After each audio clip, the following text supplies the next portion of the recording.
Hi mga amigo, I'm Cheska. For today's next stop ay pupunta tayo sa Toyokawa Inari in Aichi Prefecture. Ang lapit lang ng parking area, around 500 yen per car. May libreng parking naman pero limited lang. At welcome dito sa Toyokawa Inari.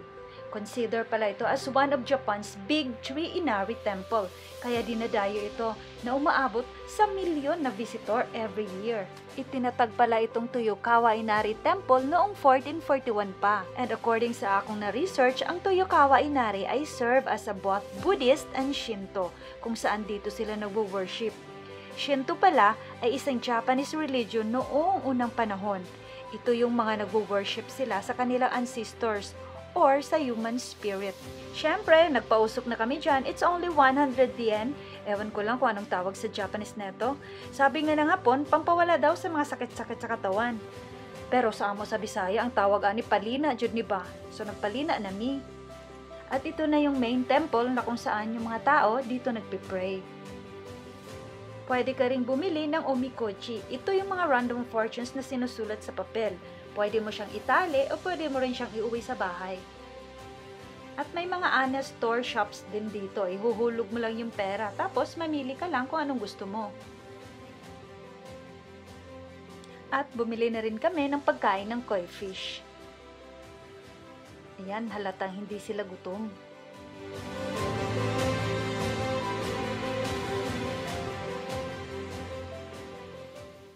Wait. Teka lang!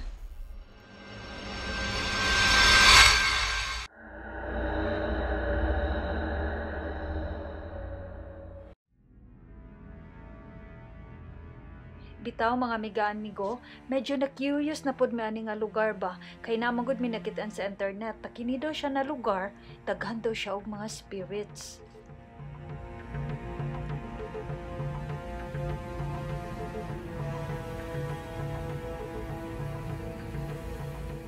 At ito na yung daan papuntang Fox Statues.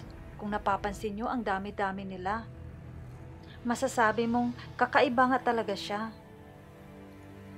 Pero, according sa akong na-research, these foxes are foxes of God. Sila yung mga messenger. Sila yung mga nagpo-protect at nagbibigay good luck sa mga tao. Kaya, itong Toyokawa Inari ay dinadayo na talaga siya kahit noong unang panahon pa. Pinupuntahan na ito ng mga warlords at mga merchant. At pati na rin ngayon para mag-pray for the success and seek for a good luck.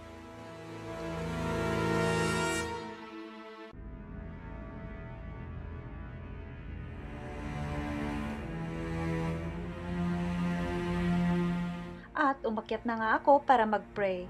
Alam nyo, nung nasa taas na ako, sa may left side ng aking mata at pisngi, na-feel ko na parang may dumaan na malamig na hangin. Pakinggan nyo na lang yung sinabi ko dyan ha.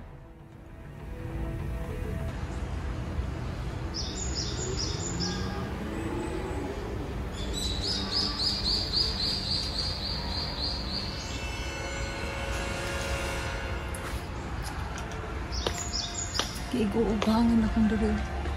Ano ko na lang touch. Same. At nung sinabi ko nga sa mga kapatid ko, tinry naming tatlo na umakyat para mag-pray ulit. At sabi ng isang kapatid ko, may na-feel din daw siyang hangin na dumaan sa kanya.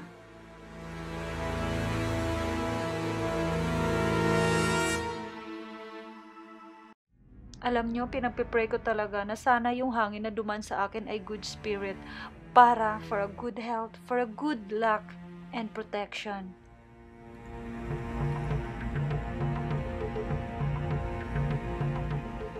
Pero sa totoo lang, wala naman talaga akong nararamdaman na kakaiba.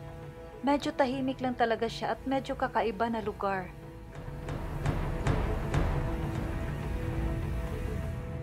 Umaabot pala na nasa mahigit 1,000 foxy statues yung mga nandito.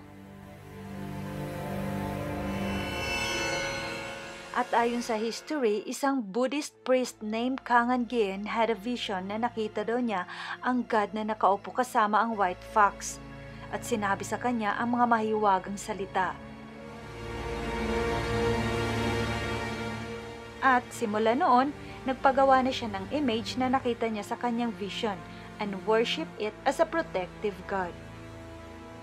At ito na yung Temple of the Fox Gods.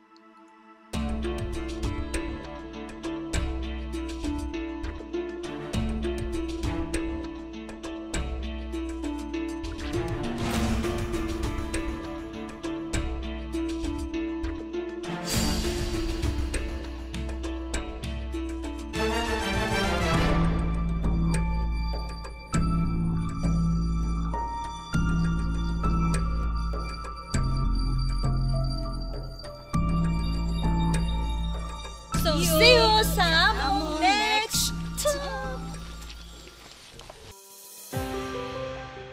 At sa harap nga ng temple, ayan makikita nyo na ang iba't ibang mga tindahan. Pwede kayong bumili pampasalubong.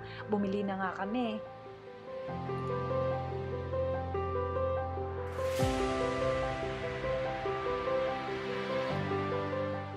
At bumili na rin kami ng mga fox mask.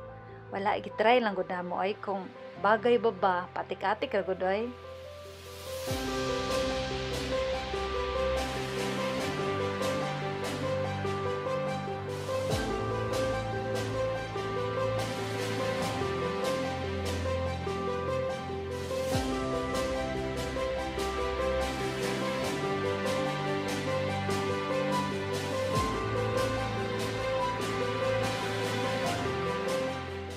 Bitaw be, kung bagay ba? Aw, bagay man po day kung waylain. Akit kayo, di makit ang ilong, pati ang dangas. Ay, okay!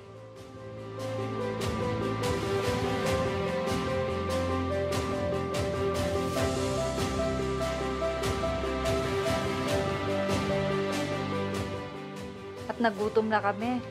Dito na lang kami kumain. Ayan, tingnan nyo, para kaming praning, nakamas pa kami.